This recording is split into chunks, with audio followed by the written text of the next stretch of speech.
सनातन को मिटाने की बातें चल रही हैं देश में। बस महाराज यही कहना है, हम तो अपने प्राणों की बाजी लगाए। महाराज इसी बागेश्वर धाम के पीठाधीश्वर पंडित धीरेन्द्र कृष्ण शास्त्री खुरई पहुंचे, जहां लाखों श्रद्धालुओं से खचाखच भरे पंडाल में हनुमंत कथा का वाचन किया। उसके बाद उनसे जब पूछा गया कि जो हिंदू है वो बहुत ज़्यादा बिखर रहे हैं, सभी समाज के लोग पंथ बन गए, एक दूसरे से लड़ रहे हैं, इस पर धीरेन्द्र कृष्ण शास्त्री ने सनातन और भारत को लेकर क्या कुछ कहा, आप भी सुनिए। लेकिन हम लोग देख रहे हैं कि जो हिंदू है वो बहुत ज़्यादा बिखर रहा है इस समय। मतलब सभी जो समाज के और पंथ बन गए हैं, एक दूसरे को मार काट रहे हैं, हिंदू भी हिंदू। इसमें भोले भाले बेचारे हिंदुओं की गलती नहीं है। प्रायोजित तरीके से देशी और विदेशी अनेक रणनीतिकार हिंदुओं को तोड़ने का, अंग्रेजी नीति का प्रयोग कर रहे हैं। फूट डालो और राज करो। भोले भाले हिंदू बहक जाते हैं, मजहब में, पंथ में, बातों में ब्रेन ब्रॉस हो जाता है। इस कारण से वह तरह तरह की बातें बोलने लगती हैं। इसमें हमारे सनातनीय हिंदुओं की कोई भूल नहीं है, बस उनको जागरूक होने की आवश्यकता है। आपकी ओर से कोई विशेष प्रयास किया जाए? प्रयत्न यही है, जाति पात का तोड़ो नाता, हम सब हिंदू भाई हैं। महाराज जी, जब दिया ही नहीं रहेगा तो बाती का क्या करोगे, और राष्ट्र ही नहीं रहेगा तो जाति का क्या करोगे। महाराज जी, आप हिंदू राष्ट्र का बोलते हैं, और अभी G2 शिखर सम्मेलन हो रहा है, उसमें देश का नाम G20 शिखर सम्मेलन, उसमें इंडिया की जगह भारत का नाम रख दिया गया। तो आपके हिंदू राष्ट्र की परिकल्पना के लिए इंडिया ज़्यादा महत्वपूर्ण होना चाहिए कि भारत? आप देश को किस नाम से दें? अब इस पर कुछ भी बोलेंगे तो विवादित स्थिति बनेगी। भारत प्राचीन नाम, अंग्रेजों ने आकर के उसको इंडिया नाम से संबोधित किया। बस इतना ही कहना है। महाराज जी, सनातन को लेकर के वो कभी भी कुछ भी उलझुल बयान आती है। आखिर सनातनी के जो उपासक है ये कब तक ऐसा मतलब जब तक ये कुंभकर्ण की भांति सोए रहेंगे, जब तक एकजुट नहीं होंगे, तब तक तुम्हारे ही देश में, तुम्हारे ही घर पर, तुम्हारी परम पिता को, तुम्हारे पिता ये अनाप शनाप बोलेंगे, ये कोरोना बताएंगे, ये यहाँ तक कि इनको कैंसर बताएंगे जी, अनेक अनेक बीमारियों के नाम से तुलना करेंगे। बस दुर्भाग्य इस बात का है कि हिंदू सुन करके भी चुप है।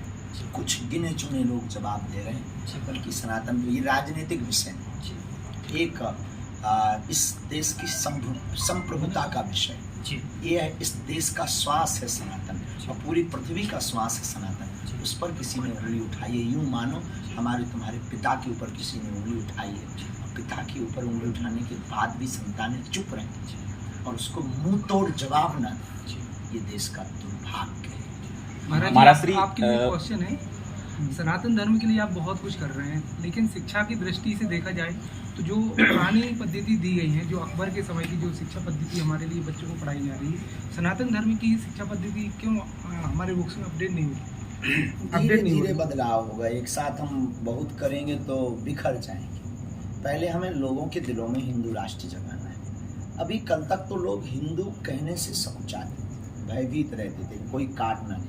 आज एक नई क्रांति तो आ रही कि वो अपने आप को ताल ठोक के हिंदू बोल रहे हैं। इतना भी क्या काम है, धीरे धीरे समय आएगा, सब सनातनी करेंगे, देखना, हमें भरोसा है अपने आराध्य पर, वो आपकी बात को भी पूर्ण करेंगे। महाराज श्री, जैसा कि एक क्वेश्चन, महाराज श्री, जैसे कि आप बागेश्वर धाम में हॉस्पिटल का निर्माण होने वाला है, ऐसी कोई मानव सेवा और जो अगला आप करने वाले हैं? पहले एक पूर्ण हो जाए, निरंतर कन्या विवाह हर वर्ष हो ही रहे, अनवरत अन्नपूर्णा रसोई भंडारा निरंतर चल ही रही, बीच बीच में स्वास्थ्य के कैंपों के माध्यम से क्षेत्रीय लोगों को फ्री ऑफ कॉस्ट, निःशुल्क स्वास्थ्य लाभ दिया ही जा रहा है।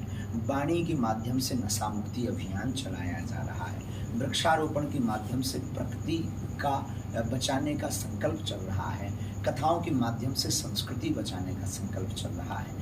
आगामी 2029 के पूर्व तक कैंसर हॉस्पिटल के द्वारा दवा की व्यवस्था की जाएगी एवं दुआ की व्यवस्था बागेश्वर बालाजी के चरणों में। ये पूर्ण होते ही आगे फिर बढ़ेंगे, तब तक जीवित रहे और आप सबका साथ रहा। महाराज जी आज चारों धर्म के लोग आज आरती में आए थे, इससे क्या संदेश देना चाहते बाकी? ठीक है, आना चाहिए। पिता के घर कौन नहीं आता। महाराज जी एक क्वेश्चन और है, वर्तमान में गौ माता को हिंदू धर्म में, सनातन धर्म में माता का दर्जा दिया गया है, लेकिन वर्तमान स्थिति माता की बहुत दयनीय है, तो उस पर आपका जिम्मेवार हम आप हैं। गौशाला नहीं हो पाए, एक हिंदू एक गाय।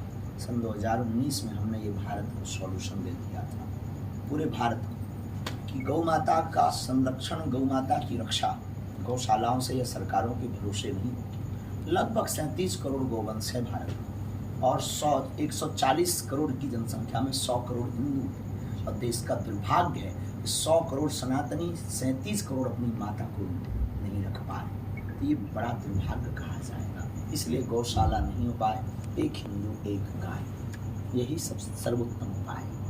महाराज जी हिंदू राष्ट्र की चर्चा होती है, तो जैसे कि आपके बड़े भाई पूजनीय देवकी नंदन ठाकुर जी महाराज जी जो है लगातार इस पद पर अग्रसर हैं, तो आखिर महाराज जी कब तक हिंदू राष्ट्र के लिए हम लोग को इंतजार? हमको कागज की तैयारी के इंतजार में नहीं रहना है जी। हमें लोगों के दिलों में हिंदू राष्ट्र चाहिए जी। हमें भारत के युवाओं में हिंदू राष्ट्र चाहिए जी। हमें भारत के भविष्य में हिंदू राष्ट्र चाहिए।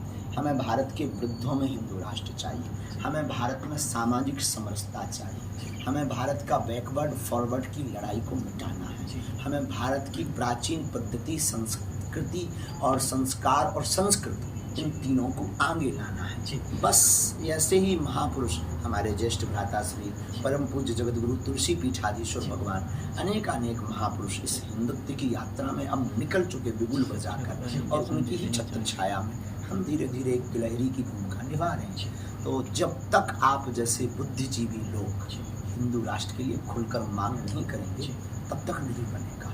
ये केवल ही हमारा भर अधिकार नहीं है, आपका भी फर्ज और धर्म है। महाराज जी आपके जो सनातनी उपासक हैं, जो मानने वाले, उनके लिए क्या कुछ एक संदेश आज हम मीडिया के माध्यम? अभी तो यही कहना है कि हृदय दुखी है, सनातन को मिटाने की बातें चल रही हैं देश में। बस महाराज यही कहना है, हम तो अपने प्राणों की बाजी लगाए।